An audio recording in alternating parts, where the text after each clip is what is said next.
for being here. Mr. Norton seems to be doing a victory tour in the United States of America after his landslide victory at the local government elections. So, from what I gather, he's going to be in Richmond Hill today, and he's going to be meeting with the Guyanese community there. But before he left Guyana, he went to the Essequibo Coast, and as is typical of the APNU AFC, met with a community there, Afro-Guyanese community, and was preaching once again the standard mantra that that community is dispossessed by the PPP and they're being discriminated against. And it's very hard for Afro-Guyanese to start a business in Guyana. So I agree that it's difficult for people to start business, especially if they've not been in the sector before. But if it's difficult now, it was near impossible under the APNU government that we just had to get rid of. Because they sucked the life out of not just large businesses across Guyana, and you talk to the major producers and they will tell you this, but in which almost every sector of the economy saw a decline, and I'm speaking about the non-oil sector. But they also made it very, very difficult for small business to operate, from increasing registration fees, licensing permits, putting taxes on a number of things that small business of necessity have to utilize in advancing their business venture. For example, water and electricity and data and everything else were subjected to taxation that we had to remove the value-added tax. I've always given one example. When to vend from a vehicle, the license used to be $12,500 per annum under the PPP.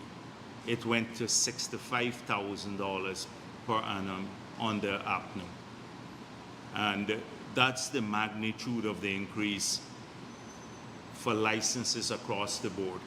So I saw them recently, they don't even know what they did in government. And Annette Ferguson asked that we present to Parliament because we say over 200 taxes and fees were increased. And she asked that we present the details there. At the last count I did, it's over 300. It's not even 200. We were shortchanging ourselves by saying 200 taxes and fees were increased in that period. It was very difficult for small business. Money in circulation just dried up. If you talk to people, taxi drivers, almost everyone, and it was very difficult. So he spread this rhetoric, and I wonder what he's going to really say to the people in Queens, because he's going to carry a very different rhetoric there. But I hope he would tell them about how he plans to save $200 billion per annum from cutting corruption. because that's what he said at his press conference. You can save $200 billion per annum by cutting corruption. So I hope that he will tell the people there that. And I hope that he would tell them that the Dutch disease and inflation don't matter in managing an economy, which he recently said. And I hope he would defend or criticize Amanza Walton for saying that Indo-Guyanese are mentally lazy, because the Richmond Hill community is mainly Indo-Guyanese. So I wish him well, but this is what we come to expect. And since I'm talking about the US, so I saw Rickford Burke today posted that someone was trying to dissuade people from going to the meeting. People don't want to go to listen to Norton in Guyana in his support base. Why would anyone in that area even want to attend a meeting with him? So we're not dissuading people, but the comment that I made last week about Rickford Burke and how he's committing a serious criminal act in the United States of America by engaging in lobbying activities without being registered under FARA. It is a jailable offense, not just a fine.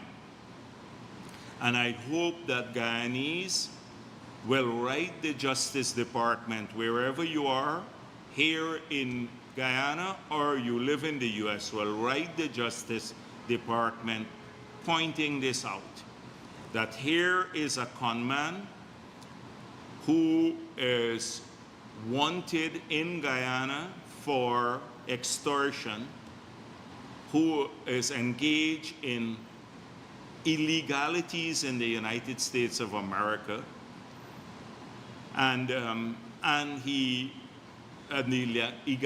illegalities are all geared towards raising funds. So you would have heard a lot about this conference. Last week he said, I'm trying to intimidate the congressmen and people from the administration not to attend this diaspora conference. But we don't have those powers to intimidate anyone.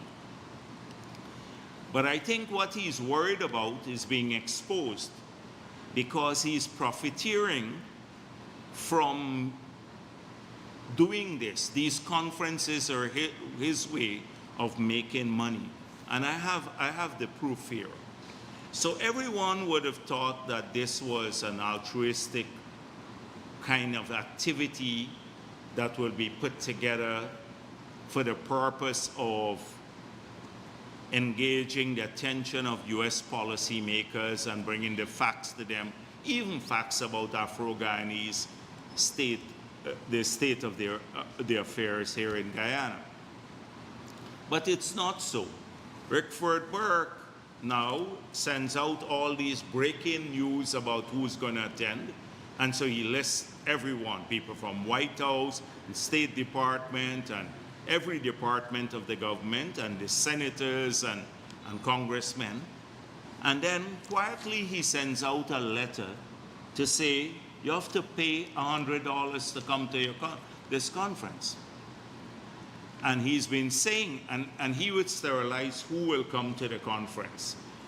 So some people could be rejected. So I guess the inconvenient ones will be rejected. And then quietly he's been saying to people, you have to pay more if you want your picture taken with a congressman. You'd have to pay $1,000 if you want to get to meet the congressman, etc. But not pay it to anyone else, but pay it to him and his organization. It is a con. It's a con job. This is what he does in the United States of America. He lives by conning people. And as we've seen here, extortionists too. So I want people, they like to report. He said after my last press conference, he reported me to the police in New York that I threatened him and will send army people to harm him. Now, Nobody wants to harm this clown. But now I hope that Guyanese will all report him to the FBI and to the State Department and to the Justice Department for the illegalities he's been committed. And especially those who live abroad, you should write the U.S. government about this. This conference, it has nothing to do with Afro-Guyanese. It's all about, it's a Rickford Burke money-making venture. Now,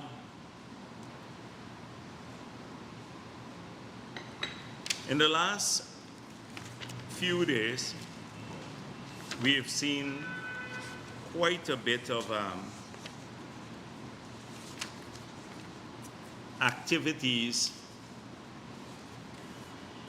surrounding some statements that emerged from the Parliament and from the opposition.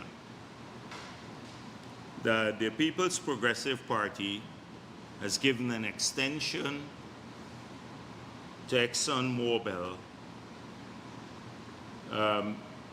for their prospecting of 1 year for the life of their prospecting license that was issued in 2016. So this warranted a front page comment from the Kaichor News. PPP civics dealings favor ExxonMobil over Guyana.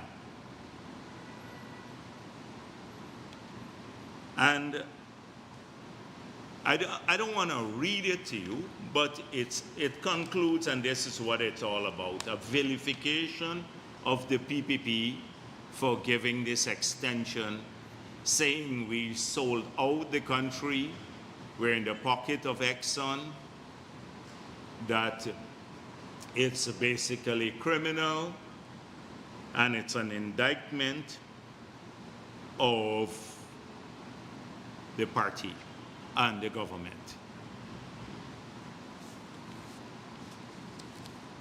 We saw several other articles in many publications about the same matter. Now, as you have seen from the statement that was issued by the Ministry of Natural Resources, it was former President Granger who gave this extension. Nobody questioned until today, why did he have to do this 8 days before President Ali was sworn in and almost 5 months after he had lost the elections? What was the urgency of doing this 8 days before the swearing in of President Ali?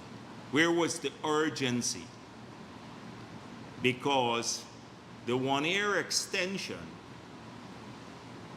would only affect the prospecting license when the second renewal period comes up and they have to relinquish 20% of the block.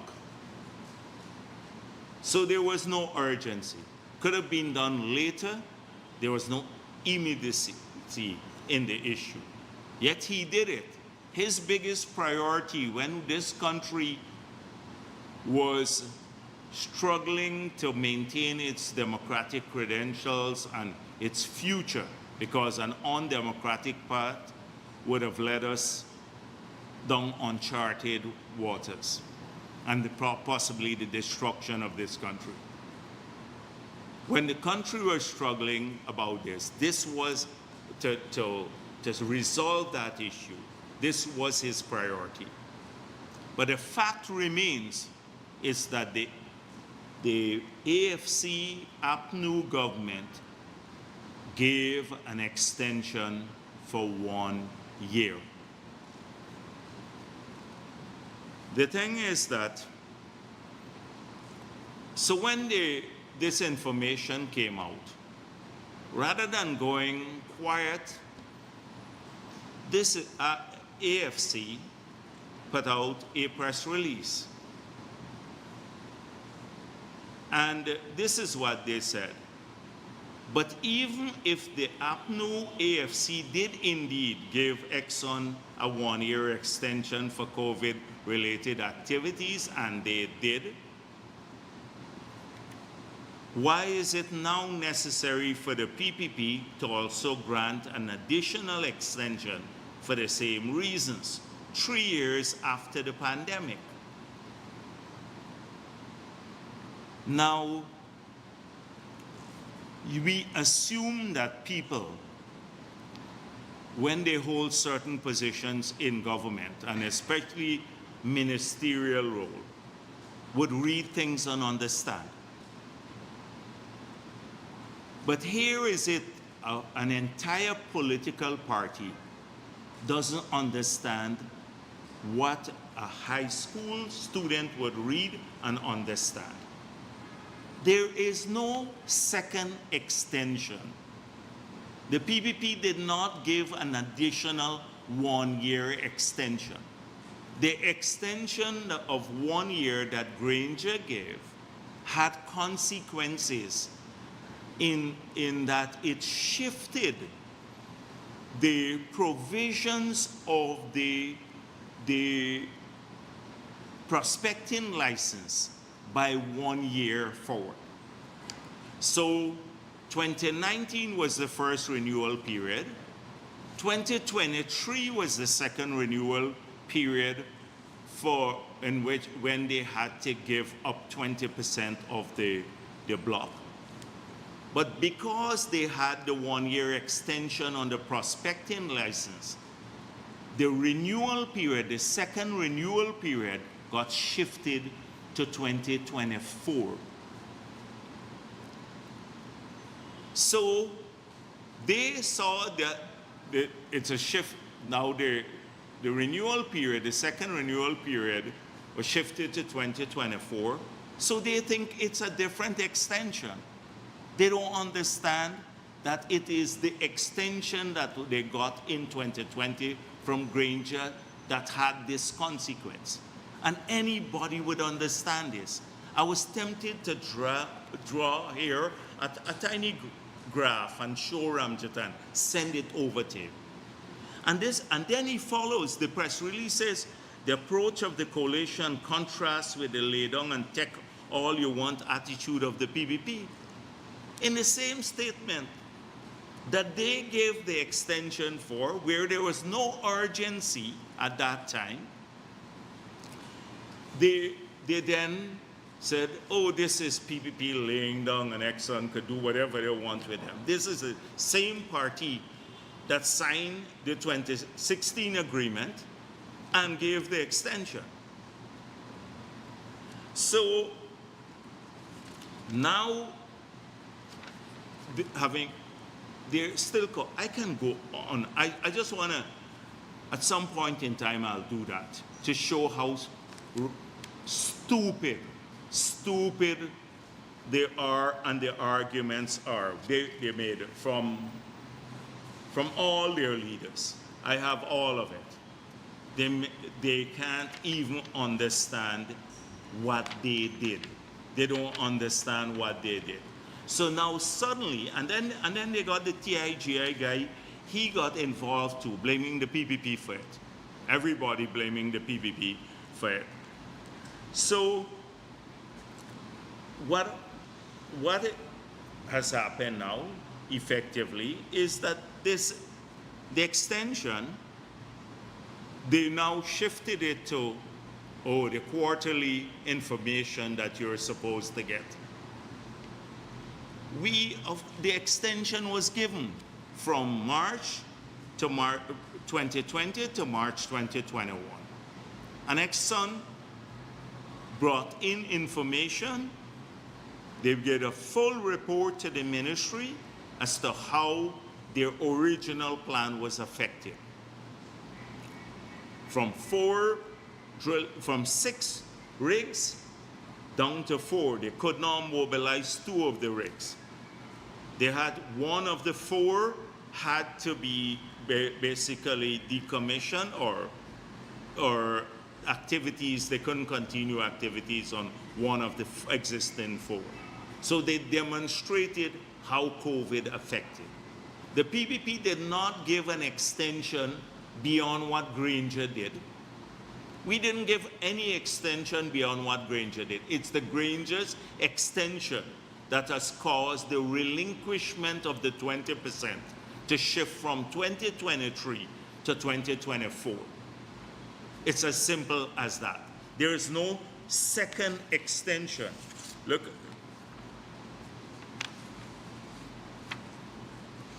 This is it. 3 places they mention in their press release that, okay, we gave 1 extension, but why did the PPP have to give a second one in 2023? There's no second extension. We're living with the consequences of their extension. And so I hope that all of the people who are vilifying the PPP, of course you wouldn't expect Kaichor News to do anything of that sort. There was an apology. There was an apology. Because this is, anyhow, let's move on from that. The next point I want to make, so it is, let me go straight to this one. I'm talking about Kaichor News. Last week, they asked me if the $5 million remaining from the GT&T sale of shares, whether that was paid. And I said, I'm sure it was paid, but I have to verify it. So the headline says, government unsure if Chinese company paid off the $5 million owed to GT&T shares it sold 10 years ago. We're unsure. I said, I'm sure, but we'll verify. Now this is like asking people, do you know Glenn Lal killed someone and was never charged for it at Agricola? Do you know, I'm asking the reporters, and do you know he was involved in backtracking? And if you say no, then I'd say Kaichor News reporters are unsure whether Glenn Lal is a killer. That is the analogy, because you're unsure. Of course, you would probably have to get time to check it out if it's true. But if I put a headline like that, Kaichor News reporters unsure whether Glenn Lal is a killer or a backtracker, then that would be fair reporting too. So the facts are, as I said last week, once again, that when we went out to tender in 2010, it was a public tender, all the newspapers. The highest, we got a single bid in for those 20% shares for $7 million from Rudisa, a subsidiary of Rudisa. That is the Surinamese company. $7 million. We ended up selling the shares for $30 million. And I'm telling you this because I'm coming back to the Marriott in a moment. So we sold the share for $30 million. The public tender one bid, $7 million, although we extended the bid. And $5 million was supposed to be paid. The facts are now that all $30 million has been paid, and because of the court decision, another $2.2 million, so $32.2 million have been paid so far, because the 2.2 is in interest, and they still have to pay some additional interest, several millions dollars more. So it has been fully paid, the entire sale sum, and we have received now interest on some of the outstanding money. That's a fact. And the reason I wanted to talk a bit about that is because, again, the Marriott. A similar situation with Marriott.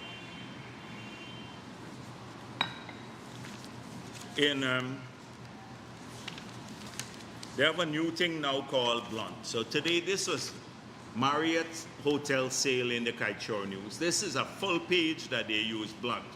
So I'm going to read it to the people of this country. The selling of Guyana continues under the PPP government.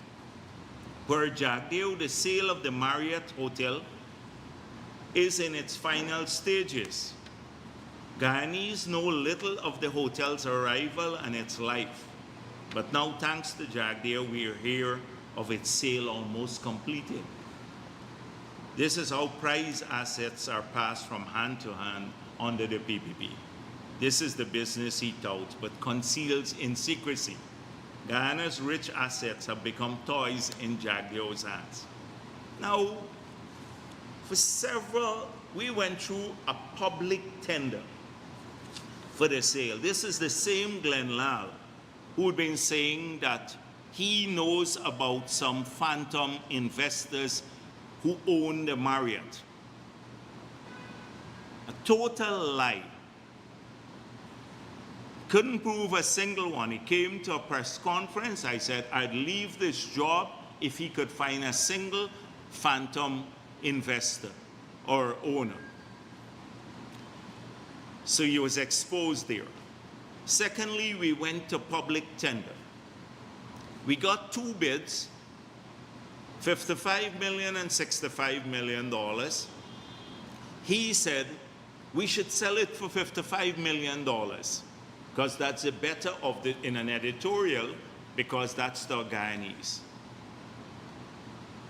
We went out back to tender again, and this is all in the public domain at these press conferences. You hear? We now have a bid for $90 million. I said to people, we're wrapping up this bid because you have to get the transactional documents, you have to get the investor who has to do due diligence, all of that before the agreement is finalized. Every step of the way, we inform the public. If you go back to all my press conferences, he says this is secret. Now, the man who was advocating, first of all, was saying it's a white elephant, then saying we should sell it for $55 million. We're selling it for $90 million now, and it is giving away the assets of the country. But this is in today's paper. So this is what we have passing off as journalism. And every single day, it's the same. So I'm not going to go through the other blunts. Every day, apparently, there is one. But I just wanted to say that about these two. I noticed on the oil refinery, Starbuck did an editorial on the 21st, and then made a great suggestion about the refinery, that we should not think about it, that I defended the refinery the last time, and that we should contemplate looking at the creation of strategic reserves. But I recall that is what I spoke of last week. But now suddenly an editorial on August 21st, Monday of this week, who said, even so, if Mr. Jagdeo and his government are so worried about supply chain disruptions, perhaps they could begin looking at other possibilities that could be free of the toxicities inherent in a refinery. For example, they consider the creation of a strategic reserve. Last week, that's what I said we're considering. And now suddenly the editorial says we're so narrow-minded that we now need to consider what I suggested that we are doing already last week. And sometimes I do wonder whether these things. Let me just say that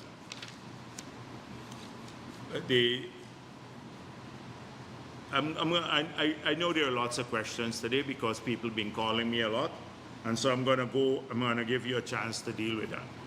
But just to come back to this core point, that the Kaichor News and Glenlal has made ignorance of virtue.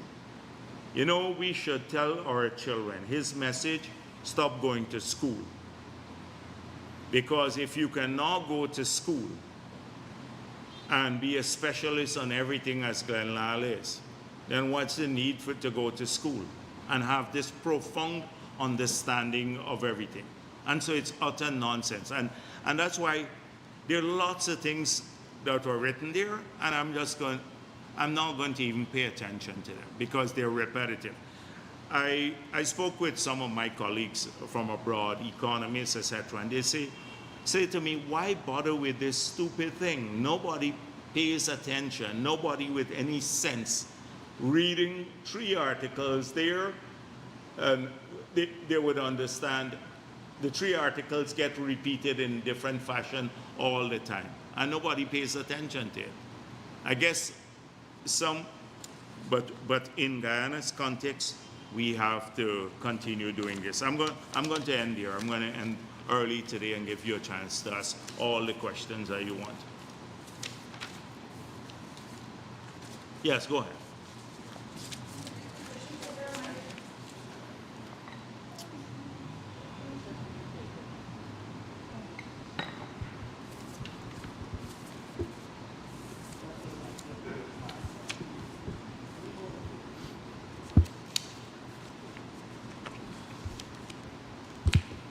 Yeah, you got a microphone there? It's working? Why are you laughing? This girl is a wicked something. What are you laughing? Huh? You're afraid of the mic? Good afternoon, Kimal King, Oil Now. I wanted to ask you about the Kanuku block offshore Guyana. Tullow Oil has decided to sell out its stake in the Oranduke block, and having made that decision to exit there, there's been no news on what of its stake in the Kanuku block, because it is... We have not. The last 2 days ago, I spoke with Vikram Bharrat, and at that time we had not received notification, and they need to notify us because the approval has to be done by the government of Guyana. So up to that point in time, we had not been notified about this. We've been hearing about it, the grapevine, but that has to come through, as we said before, a formal process to us. Decision to leave the Oranduke block.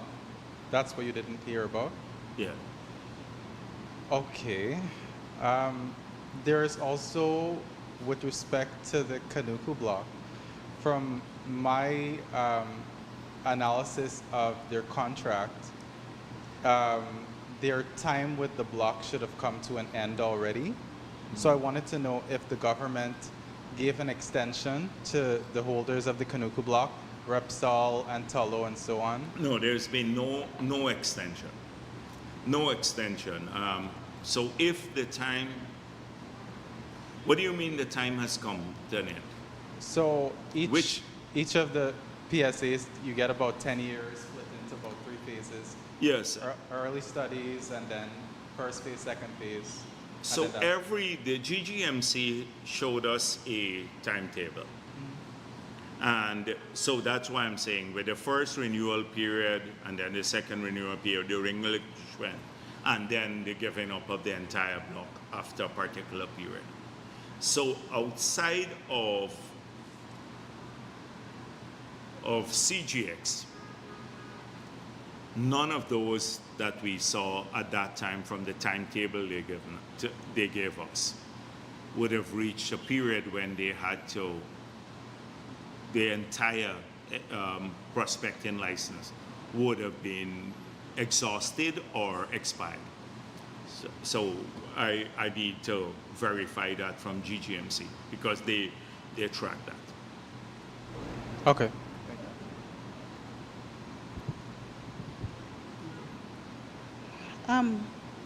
Marcel Thomas from the Starbuck News.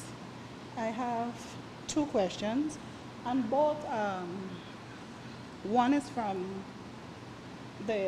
one is on a letter from, both are letters. One is from written by the brother of Sash Saw, Roger No, Shaw. brother, son. It's his son. Son, yeah, Roger. Oh, on behalf of the family, and I Yes. guess you would have read that Yeah, letter. yeah, He's I saw saying the letter. basically that your take to the grave comments disregard justice for Yeah, persons sure. who were killed during the period. My questions on that are, one, that when you mentioned that there were persons in the army whose names you couldn't say, does that mean that they were involved in this whole crime spree process in terms of being participants in that? That's one. And two, does the information relate to people who were colluding with criminals? And it goes over again, are those persons in government or in the military, or were in government, were in the military? And overall, what are you, what are I'm you, not getting you. Yes, anyhow. you I can get the gist of what you're trying to say. basically So is, let me, do you have information, or do you have Right, information so on let me persons who were involved during that period that were in the military or in government at that time? And should they now not be court-martialed or prosecuted? And you're holding on to this information is like you also being, yes. So let me go through, yes. So the first question. So I can understand the family. They had this traumatic event. The country suffered this huge trauma. Sashaw was a member of our party. And so it was a loss for everyone, the family, the party, the country. There are lots, in that period, people talk about a crime spree. But what we were dealing with was an insurgency. An insurgency.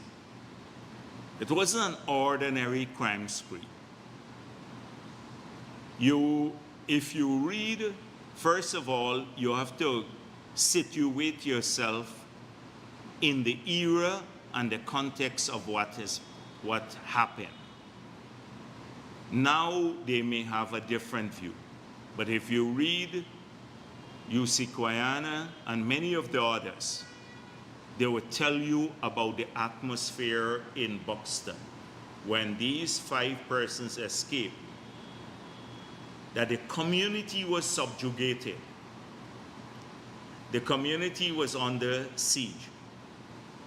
That many political operatives, and we have been in the public domain, we spoke about this hundreds of times before, have gone to the community. Raphael Trotman did, Hoy did, a number of individuals did, speaking to people there.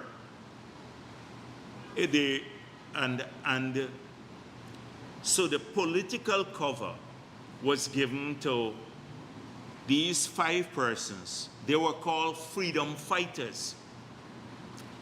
They appeared on television holding a gun and saying they were fighting for freedom.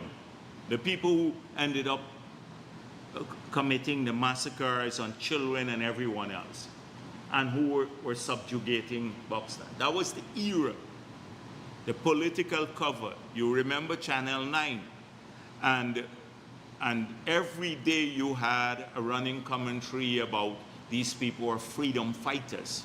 That is how they were characterized in that period, the insurgency. So their task, they were criminals. I don't believe they had any intense loyalty to anyone. So they killed conveniently when they felt threatened. But many people thought from the politics at that time that they were creating enough turmoil in the country to dislodge the PPP. And that was the idea. So a lot of things happened in that period. In the leadership of the army and the police, we were duped in many times, duped, or they believed that we were duped, that we did not know, not we were duped, they believed that. And I spoke of it at Roger's funeral, where all of the reports were sterilized. We had people in the community of Buxton who were totally dissatisfied with what was happening in that community. The community lost almost all business activities. People left there, the middle class left. Many people didn't have an option. Many girls in the community were raped because of the political cover that these guys got. And they showed us, we had video footages of all that was taking place. Many of those people today are still alive. Many of them live in those communities. Many of the soldiers who helped to expose the sterilized versions of the documents that came to us, they're still there. Those people need to be protected.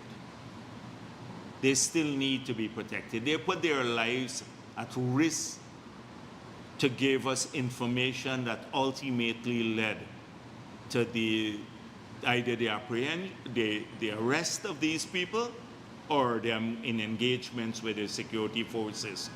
They were killed. A lot of those people are still in the system, people who place themselves at personal risk. Now, it had nothing to do with their information on SASO. That matter, you would recall, the police closed the files. CLL said their file is closed. They charged 2 persons. I think one was Skinny and one Biscuit. The 2, I don't remember their right names. But these 2 persons were charged. The police had evidence that they were involved in that. So people were charged.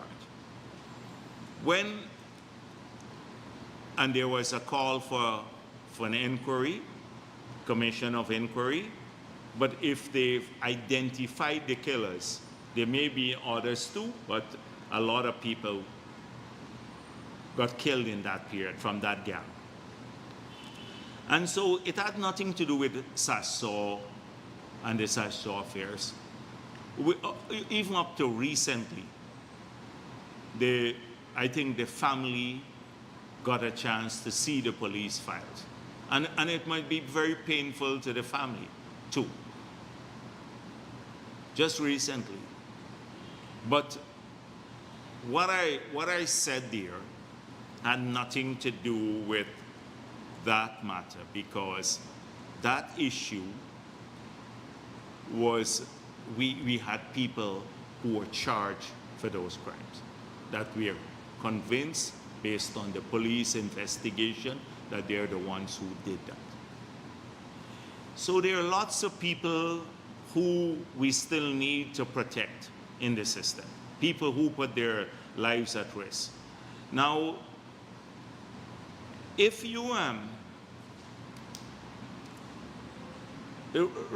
recall, Granger said he will do a COI, and then he ended up only doing the COI for Lindo Creek, because in Lindo Creek, a few people accused the security forces of committing the crime, like killing people, which was false, but he wanted almost to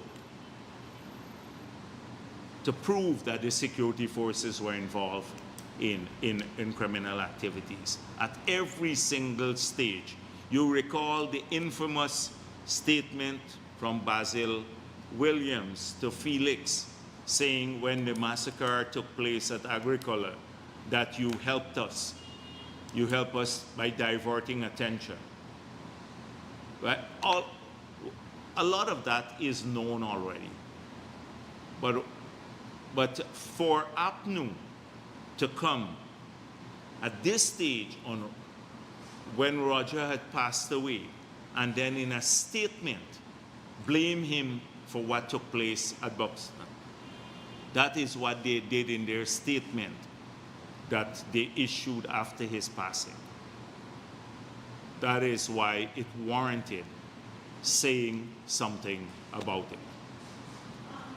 So yeah, we can do the follow-up on that. Yeah. And following up though, when you said about the persons, the top tier that would have sterilized the information, aren't they committing acts of obstruction of justice? And shouldn't they face some kind of... They're all out now. They're all out. Their whole leadership. You recall that we had to make almost the top 4 persons or 5 persons in the army had to make way for a new chief of staff when I was president. They had no role again in the command structure, and that's when we started making progress by replacing people. My other question was, oh, I should ask though, with the same take to the grave, would you revisit that at any point? Which the stuff that you'll take to the grave, since would you revisit sharing it? Maybe because there are lots of people you still need to protect, and maybe as time goes on, things will happen. This one is from former Minister of Natural Resources, Raphael Trotman. It's in today's too. Oh. And he says, basically your claim about the criminality of the contract with Exxon gives you the perfect opening to void the 2016 contract and take Exxon back to the table, because any contract formed in any criminal machinations, whatever, can't be taken. So you can't say that it's sanctity of contract. I read the letter. So now my thing is that, again, Trotman should be, I don't want to be, because Trotman is a bit ill, and I don't want to say all the things that really I should say. But what I said, basically, it was criminal negligence. That's what I was getting at, on his part, because of what he did when he had advice to the contrary He rushed off and signed the contract when he should have exercised greater diligence. So it's criminal on his part because of the negligence. He breached all the fiduciary trust. It almost like malfeasance in public office when you breach fiduciary trust that we place in someone's hand.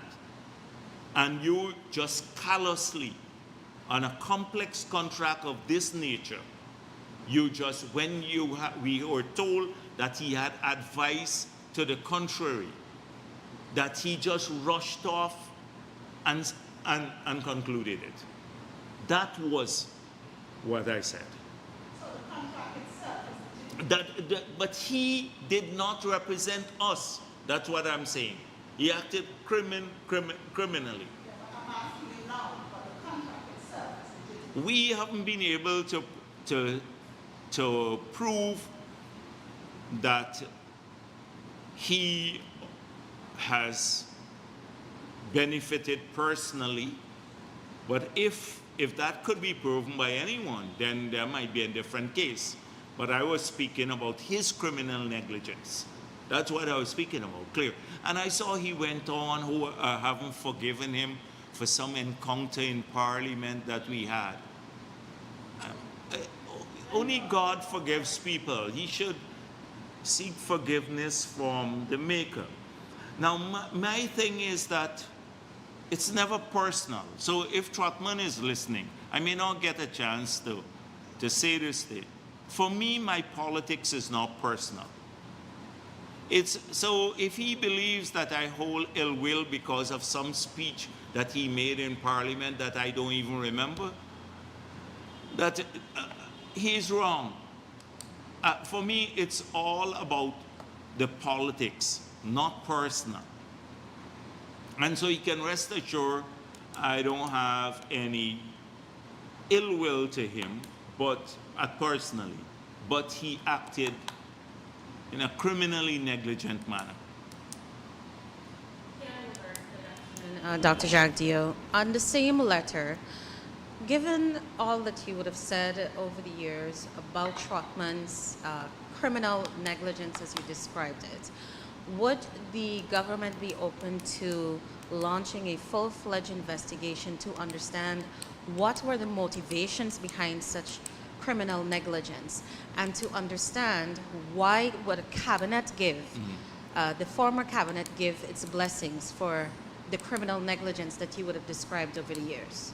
Yeah, I don't know if evidence, if Kaichur News can come up with some evidence that show that it warrants such an investigation.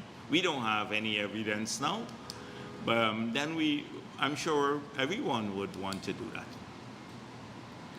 On the matter of the relinquishment, the opposition, in its letter, in its statement that you have, it called for the release of evidence to show that the government did do its due diligence, starting with the September 2020 quarterly review. Yeah, how would you respond to that? Yeah, but the thing is that it is a diversion. They got caught with their pants down. They got caught with their pants down. They said, oh, you guys gave an extension, and then then suddenly it came out that they gave the extension.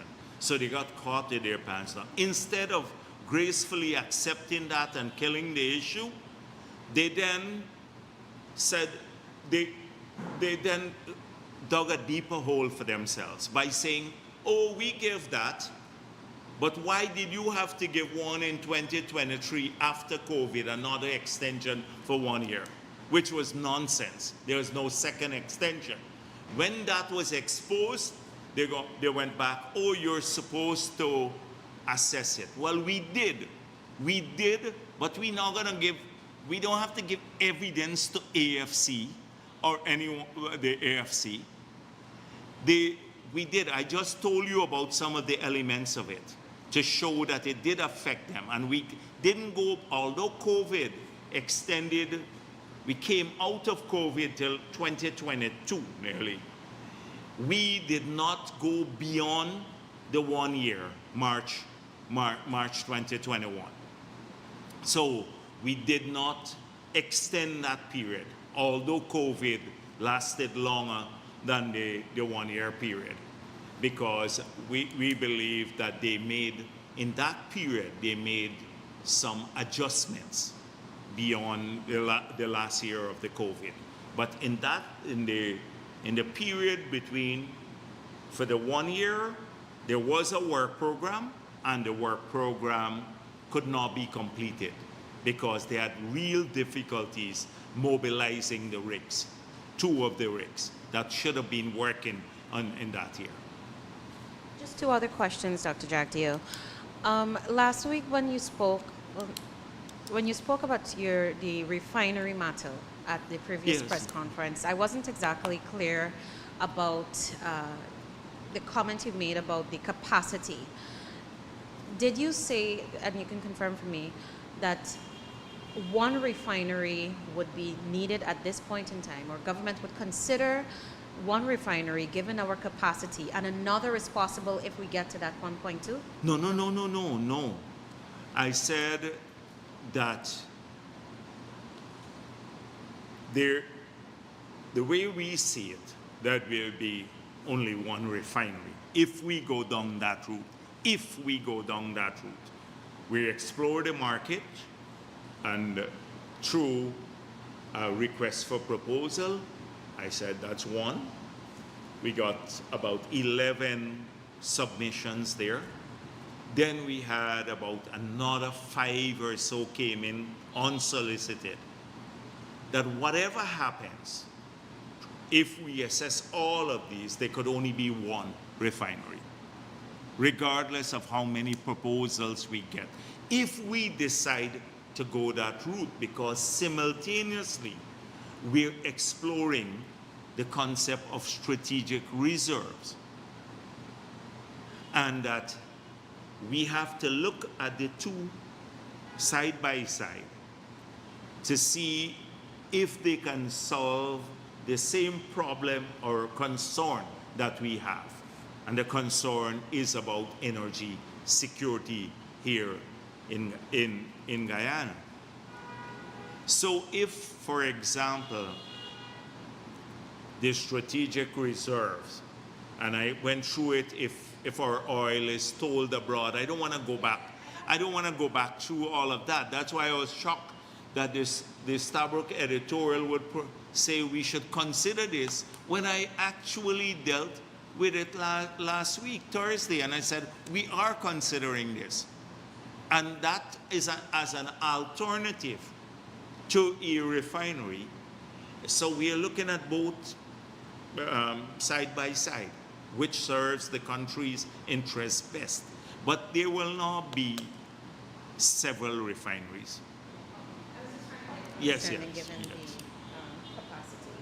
And on the oil blocks auction, has government decided on a firm as yet that you would use to assist you with the evaluation of the bids? Yeah, I think the same IHS market that has that worked with us on the preparation for the auction, the PSA, the Petroleum Activities Bill.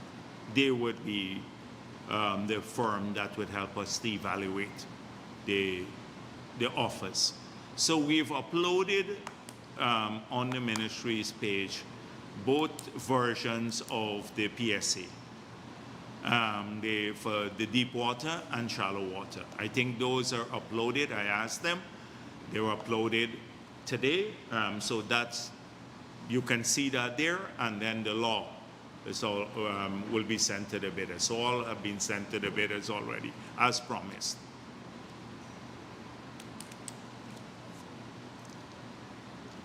Good afternoon, Trina Williams from Guyana Chronicle. Concerning the reopening of the Rose Hall estate, can you say what it means for the communities in Berbice? Can you hear me? Yeah, go. Okay. Yeah. Can you say what this reopening means for the communities in Berbice and how many persons will be? I'm not hearing you. Yes. We need a proper microphone. what it means. The Rose Hall estate, yeah. And how many persons will be or were hired?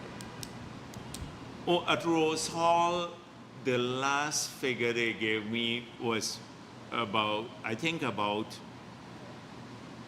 1,300 or something, like 1,300 or 1,100, somewhere around that, yes. And I think it was about 1,700 that were terminated, somewhere around that level. So that's what you're asking?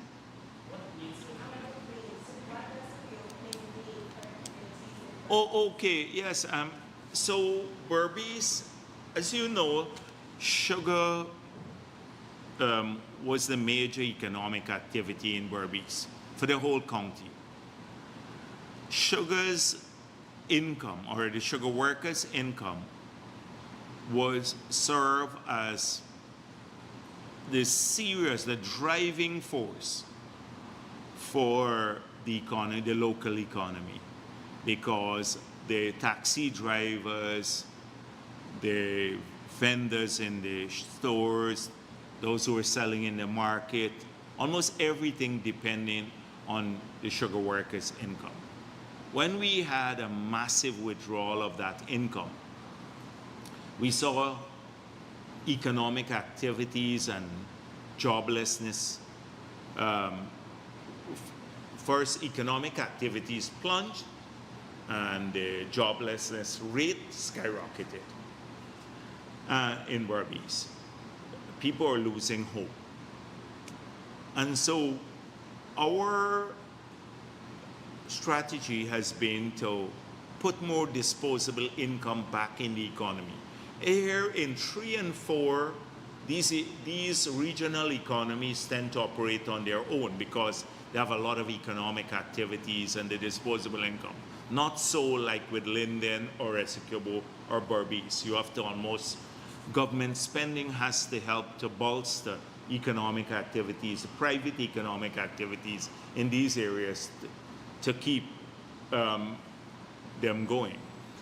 So re-employing the sugar workers is part of restoring not just the sugar belt or work jobs for sugar workers, but for the entire economy in Berbice. Whether you live in New Amsterdam, you have a store in New Amsterdam, or in Crabwood Creek, or anywhere else.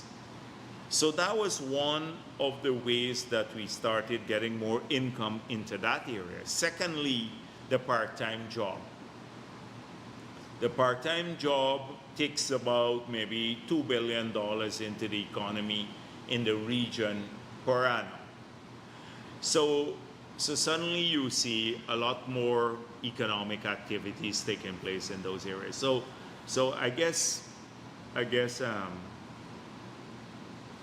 the strategy is working, and we're looking to diversify into other areas.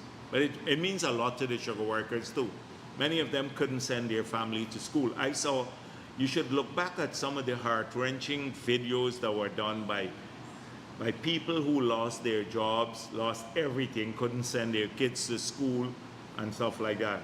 Just tough for them. And Apnu did it callously.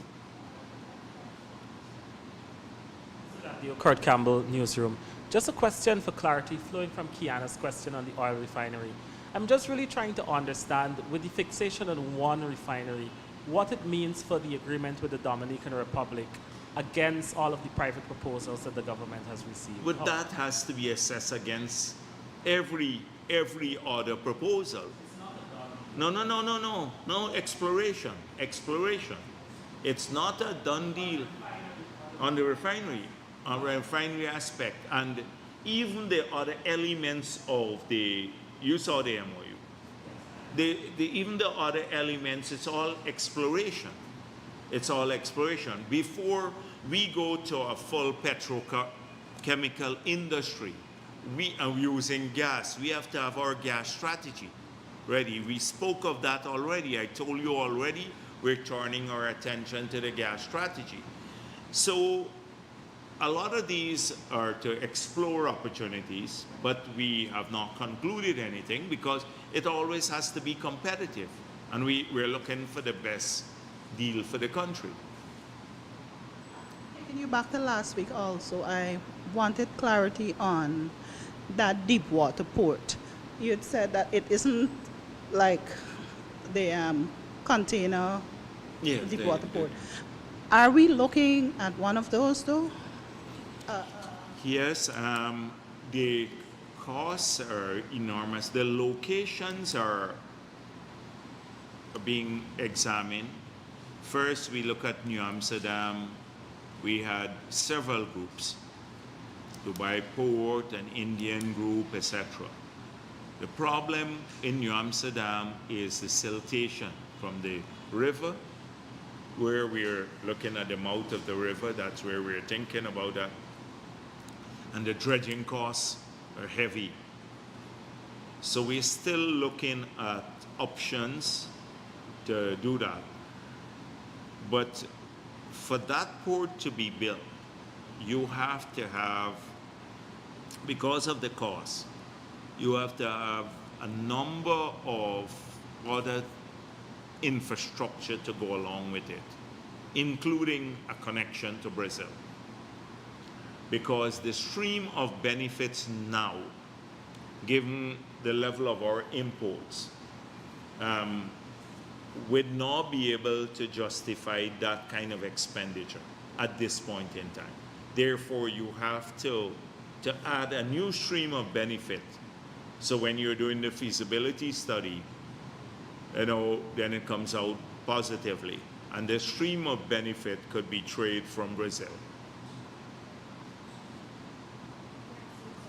Davina Bagat with Kaitor News. Earlier you said that you don't have to prove anything to the AFC on the relinquishment provision by releasing that document. Yeah. But are you open to making it public just to ease this tension that is ongoing? But the document that we receive is, we knew what the original schedule is, and we saw what the adjustment because of COVID. We know the difficulties. What I'm just told you about the key element of it. The key element of it. This AFC said they know COVID never affected the company. So ask them, how do they know this? What was the original? I told you already, it was to have 6 drilling rigs. Now they could not mobilize 2 because of COVID. Couldn't get it. You ask them, how come they know it didn't affect? And they just talk off the top of their head. So I'm telling you, we saw evidence of how it was affected based on what they planned and how that had to be adjusted. But we did not go beyond the 1 year. Although COVID extended, the COVID measures extended up to 2022, we stuck with that 1 year extension that Granger had given, that was described in the document, March to March. I know you responded earlier to an article, GT&T shares being paid off and so on. But I raised a question too regarding Lisa 2 being paid off. Can you say whether you were able to confirm Exxon clearing those expenses? Which expenses?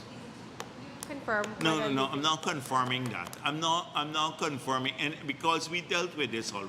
If I gotta look, that is why you have to understand things too. I can't come and educate all the time. The thing is that there is, because of no ring fencing, several projects are being financed from the proceeds. So because several projects are being financed, it affects what would have been an early repayment, like had we ring fenced only around Lisa or 2 projects.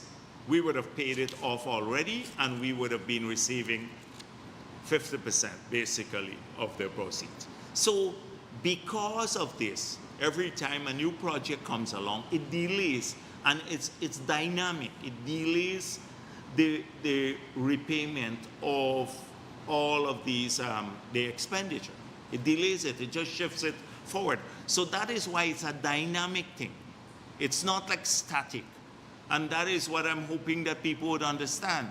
That in these like financial things, because of the lack of ring fencing in this case, in this particular case, it's difficult to assign, to say, oh, all of the money is gone there. Most of the money are going into financing the new projects now, coming from revenue. From me, given the likely impact of our new status as a high-income country, we know it's likely to affect the interest rates on loans and so on. I'm now, yes, what's it? I was saying, given the likely impact of our new status as a high-income earner, do you think does government see this as a positive title, given that it's likely to impact our interest rates on loans? So what has happened, we will graduate out of concessional resources. When we were low, like a hippie country, we had very, very concessional resources from almost all the multilateral institutions. But progressively, that pool of concessional resource has been dwindling. And so now we would have to borrow from the ordinary capital resources, not special capital resources of these institutions. So like IDA, we're out of IDA now. So we have to borrow, if we want to borrow, from World Bank resources, not IDA resources anymore.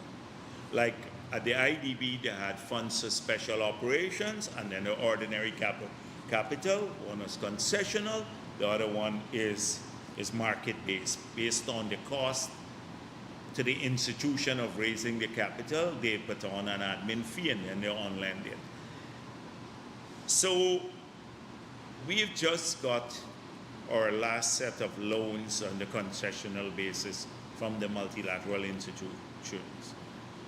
We only have two variable, as I mentioned, two variable interest loans in our entire debt portfolio, and both are to multilateral institutions. What we are finding now, though, is that they're borrowing from the ordinary capital of these institutions, which we'll have to do now. The interest rate sometimes, in most cases now, if we talk about the current situation, will be higher than borrowing from a private commercial bank and from bilateral donors. So with Saudi Arabia, we borrow through a bilateral arrangement. Our interest rate, borrowing through bilateral arrangements, a fraction of what it would be if we had to borrow under the prevailing circumstances with a high income country from the World Bank, because it's variable and it's LIBOR based.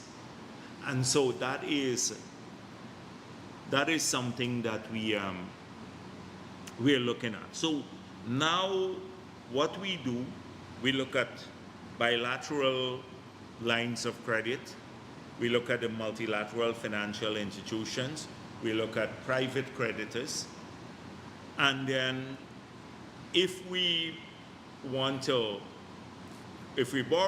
we then assess the conditions on each. The grace period, the maturity of the loan, the interest rates, and then you make a decision. You make a decision on that basis. And we're still getting, but from bilateral resources, we're still getting concessional loans. So for example, the East Coast Road that we borrowed from the Chinese to do the East Coast Road, that road, that would be from the Exim Bank of China, which is a low interest. If we borrow from like a commercial bank in China, like China Development Bank, the interest rates are high there. So but we're watching this carefully, every single loan. And as you've seen so far, our loans are a fraction of our capacity to borrow. We don't borrow easily. They have to go through a serious set of analyses, and they're mainly for capital projects. Contrast that with what the opposition leader said, that you need to borrow for social purpose, basically to eat, and we should borrow and give to people. We disagree with that totally. Just turning back to the document signed by the former president. It appears that the revelation of these documents caught many of the members of the former administration by surprise.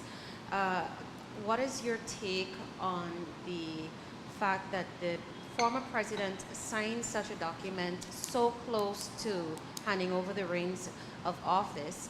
And do you think he owes the country an explanation as to why this was such a priority and many of his members were unaware? Yeah, they should ask him that. I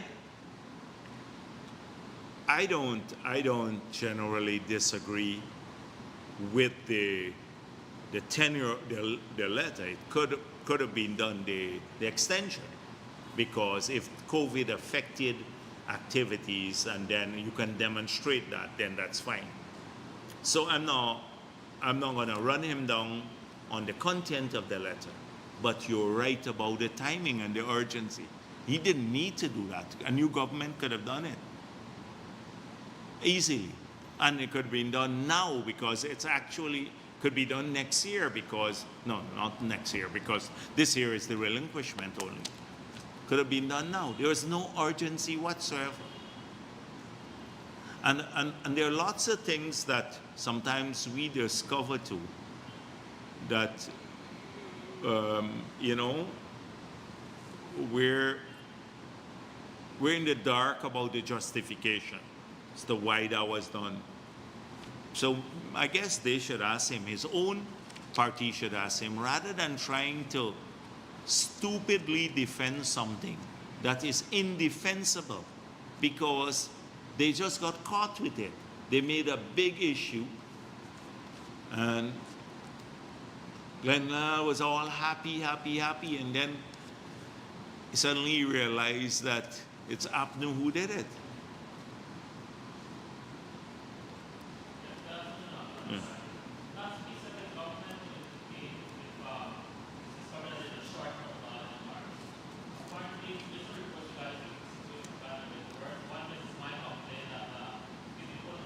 He's been waiting for 3 weeks now, and he cannot get to purchase the stocks because the bank told him that they can't get the currency, the US exchange for him. So will the government be willing to intervene now, at least to attempt to regulate the market before it gets worse? Yeah.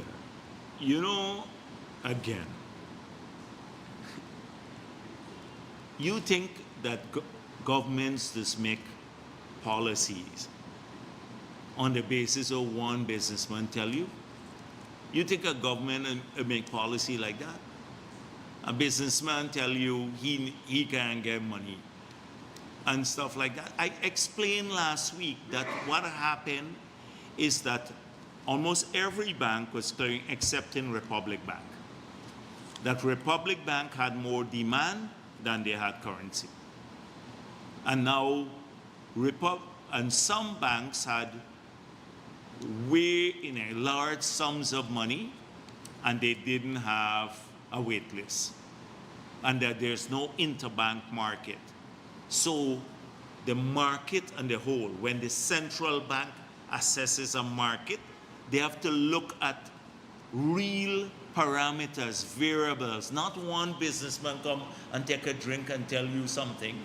They got a central bank operates, they're charged with some responsibilities. And therefore, monetary policy is a serious thing. I know for Kaichonos it may nothing much, or for Norton, but they got to look at whether the market is in equilibrium. They can't operate on the basis of individual. They operate on the of individual hearsay, on the basis of aggregates. Aggregates. That's what I call macroeconomics, on aggregates. And so they're saying, the central bank is saying to us, on the face of it, there is enough currency in the system. The market is balkanized, so I may not get currency at my bank because my bank has a wait list like Republic Bank or a particular area. But so once the equilibrium, the aggregate where aggregate demand outstrips aggregate supply of foreign currency to the market, the central bank and the government will intervene by selling currency into the system. Will intervene by doing that, by selling currency into the system. But we got to have that assessment done by the technical people. It's a technical issue. It can't be on the basis every week we